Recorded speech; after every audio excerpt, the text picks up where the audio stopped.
নমস্কার বন্ধুরা, হ্যাশট্যাগ আবান্তিকার নতুন একটি ভ্লগে আপনাদের স্বাগত জানাই। আমেরিকা স্বপ্নের দেশ। আমেরিকাকে বলা হয় ল্যান্ড অফ অপরচুনিটি, আমেরিকাকে বলা হয় ল্যান্ড অফ ইমিগ্র্যান্টস। সত্যি কি তাই? প্রত্যেক দেশেই যেমন কিছু সুবিধা রয়েছে তেমন কিছু অসুবিধাও রয়েছে। আজকে আপনি প্রথম বঙ্গদেশ থেকে পৃথিবীর যে কোনো দেশেই যাবেন না কেন, প্রথমেই আপনার জন্য অপেক্ষা করছে কিন্তু স্ট্রাগল। বেশ কয়েক বছর স্ট্রাগল করার পর অবশ্যই আপনি একটি সুন্দর সোনালী ভবিষ্যৎ দেখতে পাবেন। কিন্তু আমেরিকা ঘিরে মানুষের মধ্যে কিন্তু অনেক ধরনের কথাবার্তা বর্তমানে 2025 সালে সোশ্যাল মিডিয়ার দৌলতে শুনতে পাচ্ছি। আমেরিকা ছেড়ে অনেক মানুষ যেরকম চলে যাচ্ছে, তেমন অনেক মানুষ আবার আমেরিকা আসার স্বপ্ন দেখছে। আসুন এই ভিডিওর মাধ্যমে জেনে নেওয়া যাক আমেরিকার কিছু ভালো এবং মন্দের কিছু দিক, প্রস অ্যান্ড কনস অফ আমেরিকা।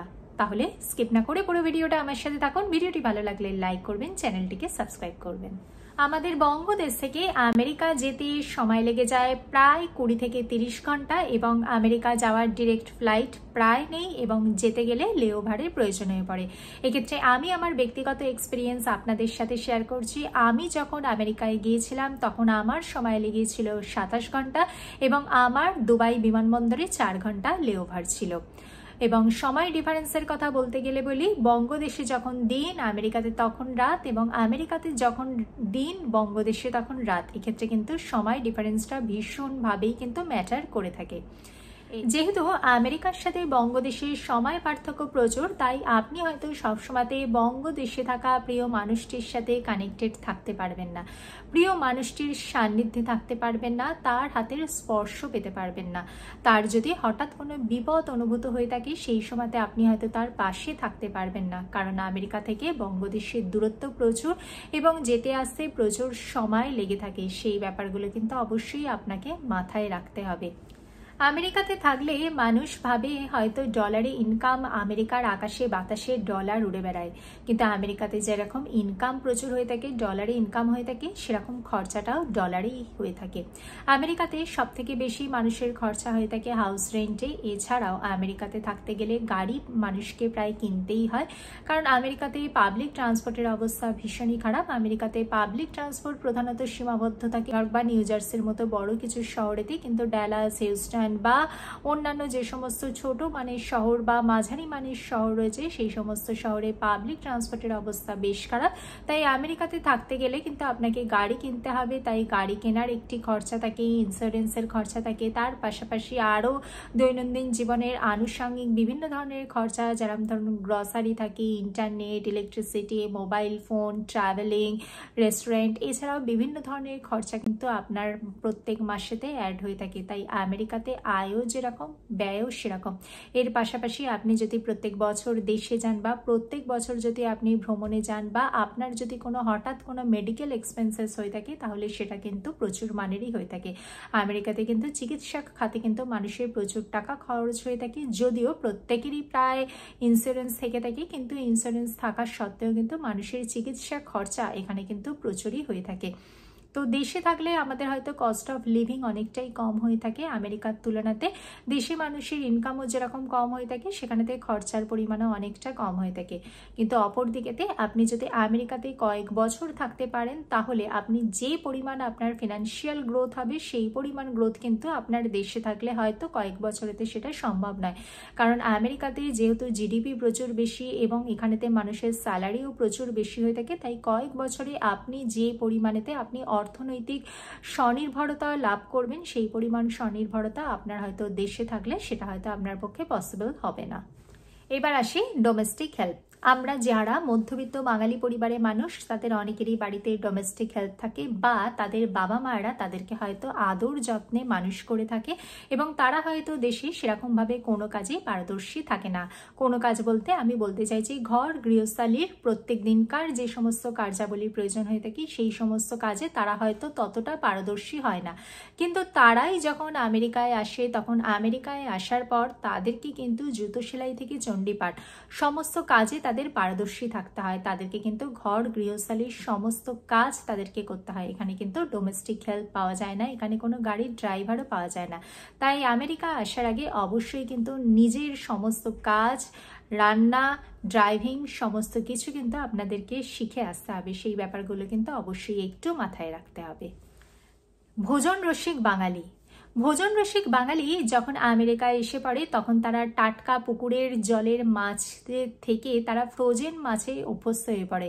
তারা বাগানের টাটকা সবজির জায়গায় ফ্রোজেন শাকসবজিতে অভ্যস্ত হয়ে পড়ে।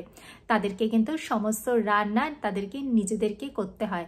তারা হয়তো আমেরিকাতে আসার পর অনেক কন্টিনেন্টাল, চাইনিজ, জাপানিজ, মেক্সিকান অনেক ধরনের রান্নার সম্ভার পেয়ে যাবে, কিন্তু তাদের সেই প্রিয় ভাত, ডাল, আলু পোস্ত সেইগুলো কিন্তু তারা আমেরিকাতে সচরাচর পাবে না। সেই রান্নাগুলো কিন্তু তাদেরকে নিজেদের ঘরে রান্না করে খেতে হবে।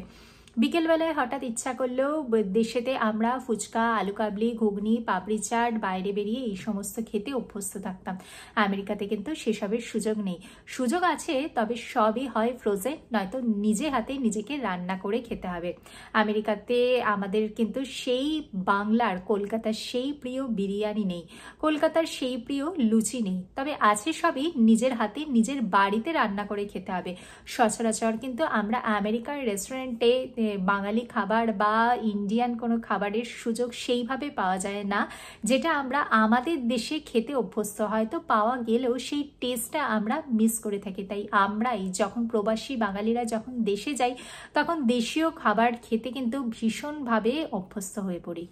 আমেরিকাতে আসার পর মানুষ ইন্ডিয়ান কালচারগুলোকে ভীষণভাবে মিস করে থাকে। ইন্ডিয়ান কালচার বলতে তাদের কাজিনের বিয়ে, কোনো দুর্গোৎসব বা কোনো উৎসব, ফেস্টিভ্যাল, এগুলোকে তারা ভীষণভাবে মিস করে থাকে। তারা কাজিনের বিয়ে দেখে অনলাইনে বা ভার্চুয়াল ওয়ার্ল্ডে। তারা দুর্গোৎসব বা অন্যান্য সমস্ত ধরনের উৎসবের ছোঁয়া পায় উইকেন্ডে। উইকেন্ডে হয়তো এখানকার সমস্ত বাঙালিরা একত্রিত হয়ে পুজো করে, কিন্তু সেই পুজো একদিন বা 2 দিনের মধ্যেই সমাপ্ত হয়ে যায়। কলকাতার সেই ভাইবসটা, সেই পুজো ভাইবসটা তারা মিস করে থাকে। কলকাতাতে যেরকম 12 মাসে 13 পার্বণ, সেই পার্বণেতে সেই রাস্তায় সেই আলোর ফুলঝুরি বা সেই প্রিয় পাপড়ি চাট, সেই জিলিপিগুলোকে তারা কিন্তু আমেরিকাতে আসার পর কিন্তু তারা ভীষণভাবেই মিস করে থাকে। বা আমেরিকাতে আসার পর তারা যে দেশীয় যে সংস্কৃতি, সেই সংস্কৃতিটাকেও কিন্তু তারা ভীষণভাবেই মিস করে থাকে। বর্তমানে 2025 সালে যারা ওয়ার্ক ভিসা বা স্টুডেন্ট ভিসাতে আমেরিকাতে বসবাস করছেন তাদের মধ্যে অনেকের মাথাতেই কিন্তু রীতিমতো চিন্তার ভাঁজ পড়ে গেছে। কারণ 2025 সালে বিভিন্ন কোম্পানি থেকে চলে আসছে লে অফের বিভিন্ন নোটিশ। অ্যাপেল, গুগল, মাইক্রোসফট, মেটা, জেসি পেনির মতো সংস্থা থেকে বিভিন্ন লে অফ চলেছে, এবং তার ফলে যারা বর্তমানে H1B ভিসাতে আমেরিকাতে কর্মরত বা স্টুডেন্ট ভিসা লাইক F1 ভিসাতে আমেরিকাতে কর্মরত, তাদের কপালে কিন্তু রীতিমতো চিন্তার ভাঁজ পড়ে গেছে। তারা কিন্তু মানসিকভাবে তারা কিন্তু অনেক সময়তেই ভীত এবং সন্ত্রস্ত হয়ে যাচ্ছে। আমাদের দেশের মানুষের থেকে তারা হয়তো অর্থনৈতিক দিক দিয়ে অনেকটা স্বাচ্ছন্দ্য বোধ করলেও মানসিক দিক থেকে তারা কিন্তু অনেক সময়তেই কিন্তু অনেকটা বেশি চিন্তিত। এর পাশাপাশি রয়েছে ভিসা ইস্যু। যদি কোনো H1B ভিসা হোল্ডারের চাকরি কোনো কারণেতে যদি তারা লে অফের শিকার হয়ে থাকে, তাহলে আগামী 60 দিনের মধ্যে যদি তারা পরবর্তী চাকরিতে জয়েন করতে না পারে এমন কোনো কোম্পানিতে, যে কোম্পানি তাদের H1B ভিসা স্পন্সর করবে, তাহলে তাদেরকে হয়তো আমেরিকা ছেড়েই চলে যেতে হবে। বা কোনো স্টুডেন্টও যদি স্টুডেন্ট ছাত্রাবস্থায় পড়তে যদি সে চাকরি না পেয়ে থাকে, তাহলে একটা নির্দিষ্ট টাইম পিরিয়ডের পর তাকেও তার দেশে ফিরে যেতে হবে। এই নিয়ে কিন্তু মানুষ অনেক সময়তেই চিন্তিত হয়ে যাচ্ছে। এবং বর্তমানে গ্রিন কার্ডের যে ওয়েটিং পিরিয়ড, সেই নিয়েও কিন্তু মানুষ অনেক বেশি চিন্তিত।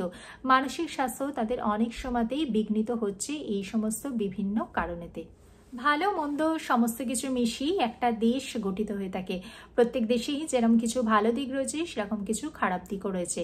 আমেরিকাতে আমরা যেখানে থাকি, হিউস্টন শহর চারিধার কিন্তু সবুজে মোড়া। বিশেষ করে আমেরিকার রাস্তাঘাট ভীষণ সুন্দর, পরিষ্কার পরিচ্ছন্ন, এবং এখানেতে কিন্তু পলিউশন একদমই প্রায় নেই।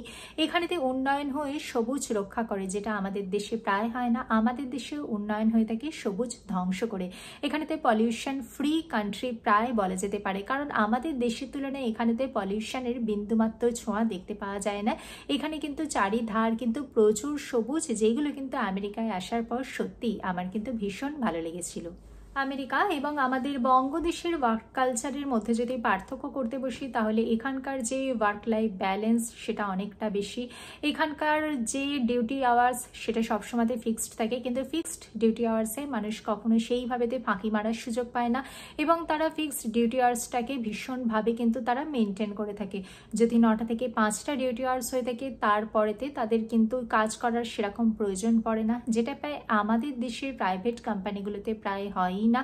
আমাদের দেশের প্রাইভেট কোম্পানিগুলোতে অনেক সময়তেই আমাদেরকে ফিক্সড ডিউটি আওয়ারের বেশিও আমাদেরকে অফিসে স্টে করে যেতে হয়। আমাদেরকে অনেক সময়তে উইকেন্ডে ফোন কলস অ্যাটেন্ড করতে হয়, মিটিং অ্যাটেন্ড করতে হয়, যেটা কিন্তু প্রায় আমেরিকাতে হয় না। আমেরিকাতে কিন্তু ওয়ার্ক লাইফ ব্যালেন্স ভীষণভাবেই মেনটেন করা হয়ে থাকে। আরেকটি যে ব্যাপার আমি আমেরিকাতে ভীষণভাবেতে দেখতে পেয়েছি সেটা হলো ওমেন সেফটি।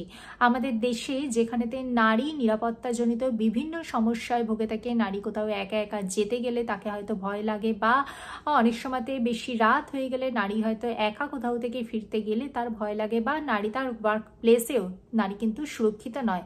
আমরা বিভিন্ন ঘটনার মাধ্যমেতে আমরা কিন্তু বর্তমান যুগে জানতে পেরেছি, যেটা কিন্তু আমেরিকাতে প্রায় হয় না। আমেরিকাতে ছোট থেকেই একটা নারী এবং পুরুষের মধ্যে সেরকম বিভেদ প্রায় দেখা হয় না। এখানে নারী এবং পুরুষ দুজনকেই কিন্তু ভীষণভাবেই সম্মান করা হয় এবং এখানেতে ওয়ার্ক প্লেসে বা যে কোনো জায়গায় নারী কিন্তু ভীষণভাবেই সুরক্ষিত। ছোটবেলা থেকে তাদের কিন্তু সেই শিক্ষাতে তারা কিন্তু বড় হয়ে থাকে। আমেরিকাতে আরেকটি যে বিষয় আমার বেশ ভালো লেগেছে সেটি হলো এখানকার খাদ্যদ্রব্য কিন্তু ভীষণ উন্নত মানের হয়ে থাকে। এখানেতে কিন্তু সেফটি, সিকিউরিটি এসবের দিকে কিন্তু ভীষণভাবে নজর দেওয়া হয়ে থাকে। এখানে কিন্তু ভেজাল ওয়ার্ডটা প্রায় দেখতেই পাওয়া যায় না। আমাদের দেশে আমরা যেরকম আর্টিফিশিয়াল কালার বা ভেজাল খেয়ে অভ্যস্ত হয়ে পড়ি, এখানেতে কিন্তু সেই সুযোগটা প্রায় নেই। এখানে কিন্তু এই ব্যাপারগুলোতে ভীষণভাবে নজর দেওয়া হয়ে থাকে। এখানেতে মানুষের স্বাস্থ্য এবং এখানেতে সুরক্ষা, এই ব্যাপারগুলোতে কিন্তু ভীষণভাবেই নজর দেওয়া হয়ে থাকে। আমরা আমাদের দেশে হঠাৎ কোনো বিপদে পড়লে পুলিশকে ফোন করলে হয়তো অনেক সময়তেই কিন্তু পুলিশের থেকে যোগ্য সহায়তা পাই না, কিন্তু আমেরিকাতে সেটা হয় না। আমেরিকাতে পুলিশের ফিক্সড নাম্বার রয়েছে এবং সেই নাম্বারে কন্ট্যাক্ট করলে কিন্তু তৎক্ষণাৎ কিন্তু পুলিশ, অ্যাম্বুলেন্স সমস্ত কিছুরই কিন্তু হেল্প পাওয়া গিয়ে থাকে। আজকে আপনি পৃথিবীর যে কোনো দেশে গিয়েই বসবাস শুরু করুন না কেন, প্রত্যেক দেশেরই যেরকম কিছু ভালো দিক রয়েছে সেরকম কিছু মন্দের দিকও রয়েছে। প্রথমেই আপনি যে কোনো দেশে যাবেন আপনার জন্য কিন্তু স্ট্রাগল অপেক্ষা করছে। বেশ কয়েক বছর স্ট্রাগল করার পর অবশ্যই আপনি একটি সুন্দর সোনালী ভবিষ্যতের স্বপ্ন দেখবেন। আজকে আমি এই ভিডিওর মাধ্যমেতে আমেরিকাতে আসার পর কি কি ভালো দিক এবং কি কি মন্দ দিক সেই সম্পর্কে বিস্তারিত আলোচনা আপনাদের সাথে শেয়ার করলাম। ভিডিওটি ভালো লাগলে লাইক করবেন, চ্যানেলটিকে সাবস্ক্রাইব করবেন। দেখা হচ্ছে পরবর্তী ভিডিওতে। ভালো থাকবেন, সুস্থ থাকবেন। নমস্কার।